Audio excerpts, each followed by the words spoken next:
নমস্কার, tasty tradition with মনীষাতে সবাইকে স্বাগত। নিরামিষ পদে যদি ধোকার ডালনা আর বাসন্তী পোলাও থাকে তাহলে মনে হয় কেউই আর আমিষ খাওয়ার বায়না করবে না।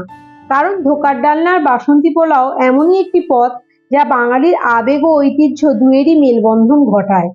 তো চলুন শুরু করি। বাসন্তী পোলাও। প্রথমেই হাফ কেজি গোবিন্দভোগ চালকে ধুয়ে জল ঝরিয়ে নিয়ে এতে গ্রেট করা আদা, গ্রেট করা জায়ফল, মরিচ গুঁড়ো, গরম মশলা গুঁড়ো, স্যাফরন কালার, সবশেষে গোলাপ জল, কেওড়া জল ও ঘি মাখিয়ে 1 ঘন্টা রেখে দেব।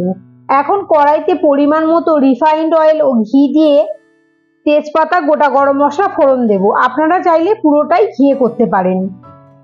ফোড়ন দিয়ে মেখে রাখা চালগুলো দিয়ে খুব ভালো করে ভেজে নিয়ে চালের ডাবল পরিমাণ ফুটন্ত গরম জল দিয়ে ঢাকনা দিয়ে মিডিয়াম টু লো হিটে 10 মিনিট চালটা সিদ্ধ হতে দেব।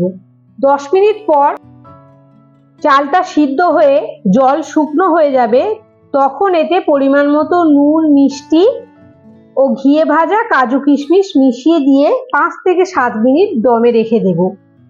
5 থেকে 7 মিনিট পর ঘি ও গরম মশলা ছড়িয়ে নিলেই রেডি হয়ে যাবে বাসন্তী পোলাও। আজ আমি বাসন্তী পোলাও করে দেখালাম, নেক্সট ডেতে ধোকার ডালনার রেসিপিটা আসবে।